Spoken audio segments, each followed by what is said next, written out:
Australia is about to close its doors to thousands of visa applicants permanently, and some people don't even know they're on the list. Chapter 1. It started quietly. It didn't begin with headlines, no official press conference, no flashing alerts on the news. But in immigration offices, legal firms, and international student WhatsApp groups, it's all anyone is talking about. A quiet but powerful shift is happening in Australia's migration policy. Starting in May 2025, a series of new visa bans will come into force. These bans won't affect everyone, but they will affect specific groups, decisively and possibly permanently. What's more shocking is how easily someone could end up on the wrong side of these new rules without even realizing it. This isn't fear-mongering. This is about knowing what's coming and how to protect yourself. Chapter 2. The 3-year door slam. One of the most significant measures being introduced is tied to a clause called Public Interest Criterion 4014. But outside legal circles, almost no one knows what it means. Here's what it means in practice. If you've ever overstayed a visa in Australia by a day, a week, or a year, you could be facing a 3-year re-entry ban. Even if you left voluntarily, even if you've since applied for a new visa through a legitimate channel. This ban will apply automatically in many cases. There will be no court hearing, no special warning, just a letter or an email. Your visa application has been refused due to prior non-compliance. Take Amal, for example. She overstayed a tourist visa by 6 months back in 2019, left voluntarily, and thought the chapter was closed. In March 2025, she reapplied for a partner visa with her Australian fiancé. But under the new rules, her application could be automatically blocked because of that 6-month overstay 5 years earlier. Under Public Interest Criterion 4014, intent doesn't matter. Circumstances don't matter. The system sees overstayed equals ban.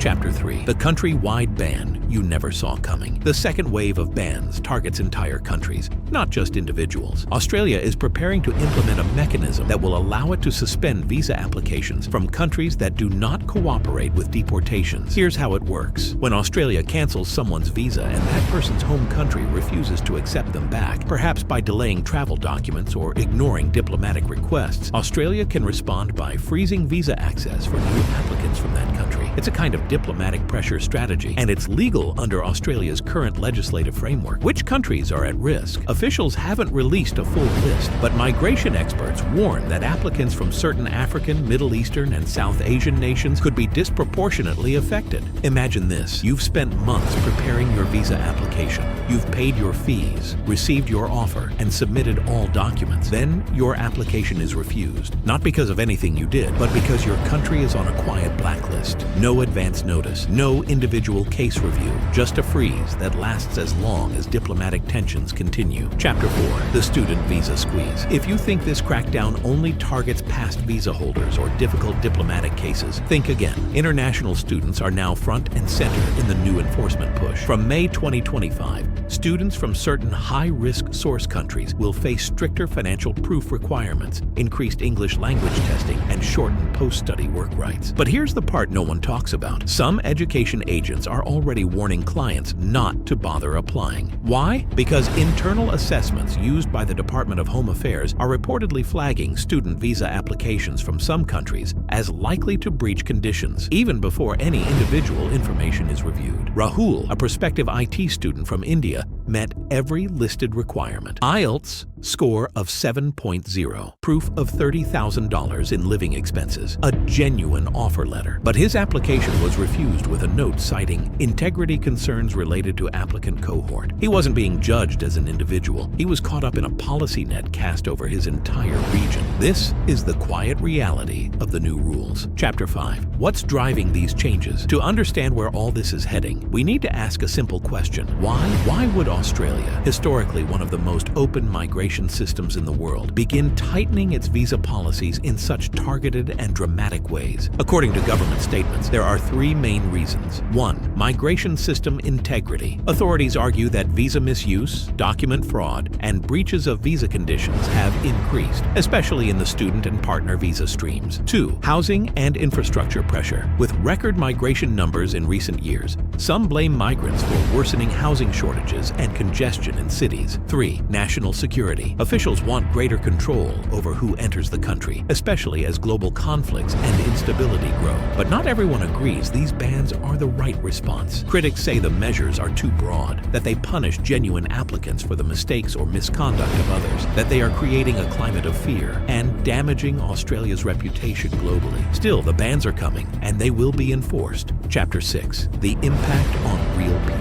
Let's talk about the human side of this. Ahmed, a former student from Pakistan, completed his degree in Melbourne and applied for a post-study work visa. While waiting, his bridging visa expired due to a technical error. He resubmitted, but his country had just been added to the diplomatic hold list. His second application was rejected, and he was told to leave within 28 days. May, from China, was on a partner visa pathway. She was living in Tasmania, working in healthcare and paying taxes, but her partner's previous visa breach triggered a review. Under the new rules, her application was canceled, even though she had done nothing wrong. These are not unusual stories. They are happening quietly across the country. And the worst part? Many don't find out until it's too late to fix. Chapter 7. Are you on the risk list? So who exactly could be affected by the May 2025 visa bans? Here's a breakdown of at-risk groups. People who overstayed a previous visa, even briefly, and are now reapplying. Applicants from countries flagged for poor cooperation on deportations. International students from low assessment level countries, especially for vocational courses. Partner visa applicants with sponsors who have past visa issues. Anyone applying under a subclass being phased out or restricted. If you fall into one of these categories, your application could be refused, even if you meet all the official criteria, even if you've done everything right. Chapter 8. What you can do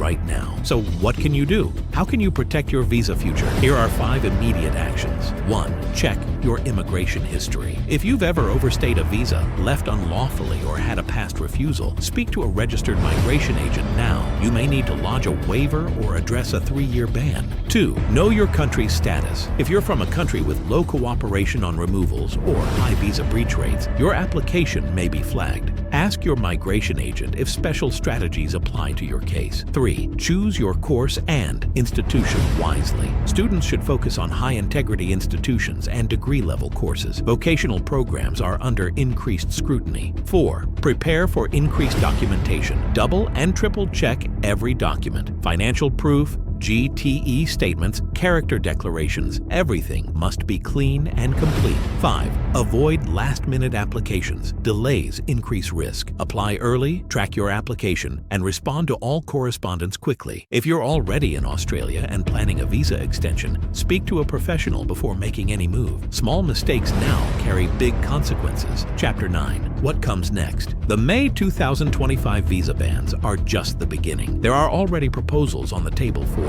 increasing wait times for permanent residency, tiered citizenship pathways based on occupation and region, revoking citizenship from dual nationals without judicial review, restricting family reunification for temporary visa holders. In other words, the system is not just tightening, it's being redesigned. Some say it's about restoring balance, others say it's about reducing numbers. Either way, the direction is clear. The immigration system is becoming more selective, more complex, and for some, more closed. Chapter 10. Final thoughts. Australia's May 2025 visa bans will not affect everyone, but for those they do affect, the impact will be immediate and in some cases permanent. The best thing you can do now is stay informed, stay compliant, and stay proactive. Don't wait for a refusal notice to find out your application was at risk. Know your history, know your category, know your options. To watch the latest update on Australian immigration policies, watch this video here.